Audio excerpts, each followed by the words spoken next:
ہم کٹ سکتے ہیں، ہم مر سکتے ہیں، کوئی ہم سے زبردستی کسی کی عزت نہیں کروا سکتا۔ میں بھرپور انداز میں مذمت کروں گا پاکستان میں علامہ شہنشاہ نقوی کے خلاف جو ایک مہم چل رہی ہے۔ جو عقیدے اور جو نظریات کوئی پڑھے گا، ہم شخصیتوں کے ساتھ نہیں کھڑے، ہم نظریات کے ساتھ۔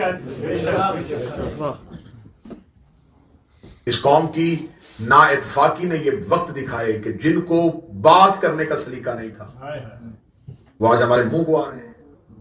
اس کا مطلب ہے کہ کسی نے گھر سے گنجائش دی تو دشمن نے چار دیواری پھیلانگی ہے۔ ہمیشہ چور اسی گھر کی دیوار پھلانگتا ہے جہاں اندر سے مخبر ملا ہو، تو مخبری ہوئی تو سب کچھ ہو۔ میں بھرپور انداز میں، کیونکہ یہ مجلس صرف یہ سامنے بیٹھے ہوئے افراد نہیں سن رہے، پاکستان کے طول و عرض میں اور پوری دنیا میں اس مجلس کو سنا جائے گا۔ ہمیں وطن عزیز پاکستان کا امن اپنی جان سے زیادہ عزیز ہے، لیکن میں مخاطب ہوں اپنے اہل سنت سے۔ ایک عرصہ دراز سے ایک تکفیری ٹولہ اہل سنت کے جذبات کو ابھار کے اپنی من مرضی کے مقاصد حاصل کر رہا ہے۔ وہ مقاصد کیوں حاصل کیے جا رہے ہیں؟ جان بوجھ کے، کل تک تو یہ آپ کی جان کے دشمن تھے، جو آج آپ کے سگے بنے ہوئے ہیں۔ میرے اہل سنت بھائیوں، ذرا تھوڑا بیدار کر کے، کل تک تو یہ آپ کو مزاروں میں بم دھماکے کر رہے تھے، یہ آپ کو صلی اللہ علیہ کا یا رسول اللہ نہیں پڑھنے دے رہے تھے، یہ یا رسول اللہ مدد نہیں کہنے دے رہے تھے، یہ درود کے منکر تھے، یہ آپ کو کہتے تھے کہ کوئی اللہ کے علاوہ مدد نہیں کرتا۔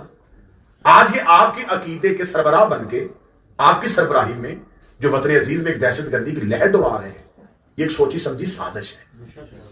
میرے ملک نہیں، گرد و نواح کے خطوں میں تبدیلیاں ہو رہی ہیں، صحافی بیٹھے ہوئے ہیں، دانشور بیٹھے ہوئے ہیں۔ جب خطوں میں تبدیلیاں ہوں تو ملک کی خارجہ پالیسیاں تبدیل ہوتی ہیں، ٹھیک ہے، لیکن میں دبے ہوئے لفظوں میں بات کہہ دوں گا، ہم اربوں کی حکومت پاکستان میں نہیں آنے دیں گے۔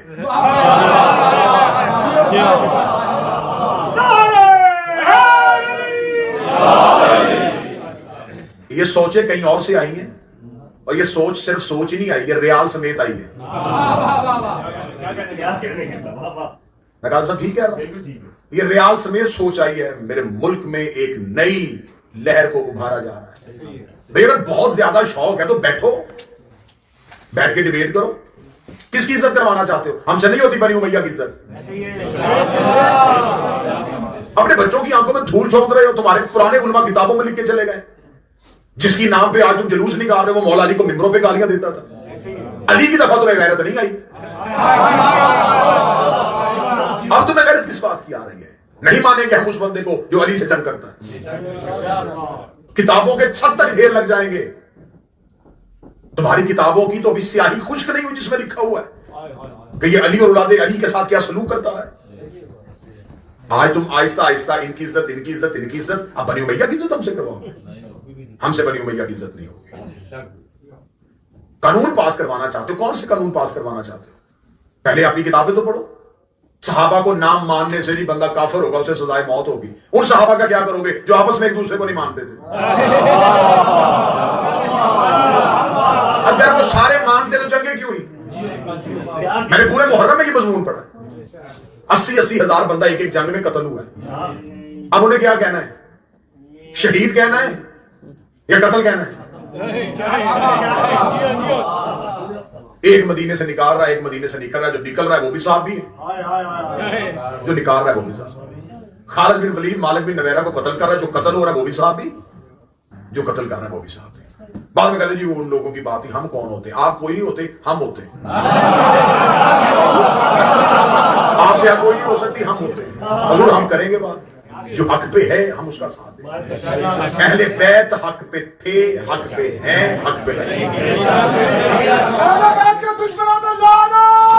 خبردار وطن عزیز کا امن خراب کرنے کی کوشش نہ کی جائے۔ چند ٹولوں کو سڑکوں پہ لا کے احتجاج کروا کے ہم یہ کر دیں گے، ہم وہ کر دیں گے، ہم وہ کر دیں گے، اخیر بیٹھنا ہے تم نے کہیں نہ کہیں۔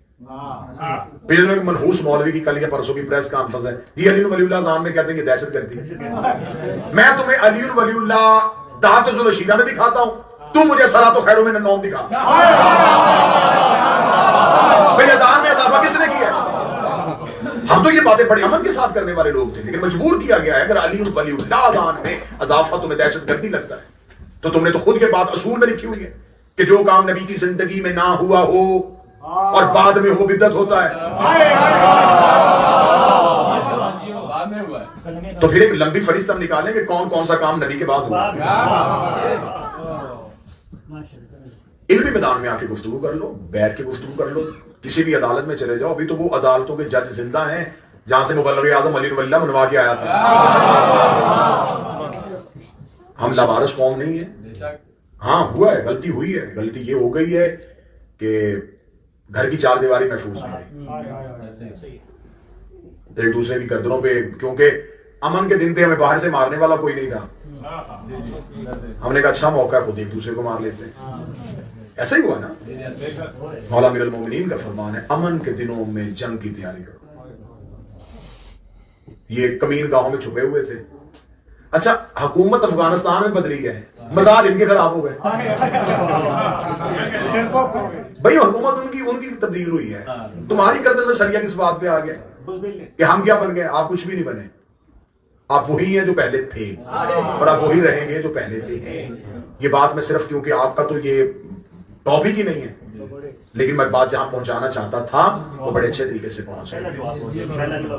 ہم کسی اپنے جس عالم دین نے عزاداری حسین کی بات کی ہو, وہ سید زادہ ہو, ہم اس کے خلاف کسی قسم کا لفظ برداشت نہیں کریں گے.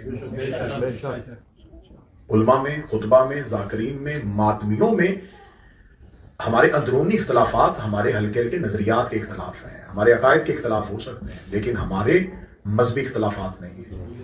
ہم یہ نہیں کر سکتے کہ ہم کسی اپنے ذاتی اختلاف کی بنیاد پہ اگر کوئی بندہ بنی امیہ کی مذمت کرے تو ہم اس شخص کی حمایت نہ کرتے ہوئے بھی بنی امیہ کی مذمت نہ کرنے والوں میں سے ہو جائے. ایسا نہیں. بنی امیہ پہ اس خاندان کو خدا نے قرآن میں اگر کہا ہے تو انہوں نے کھول کے خدا نے شجرہ ملعونہ کہا ہے. تو اگر آپ کو یہ تکلیف ہو رہی ہے کہ یہ وہ شجرہ نہیں ہے تو پھر بتائیں اللہ نے کن کو کہا ہے؟ پھر آپ لے آئے نا کوئی شجرہ ملعونہ جس کو خدا نے کہا ہے, وہ شجرہ کون سا ہے؟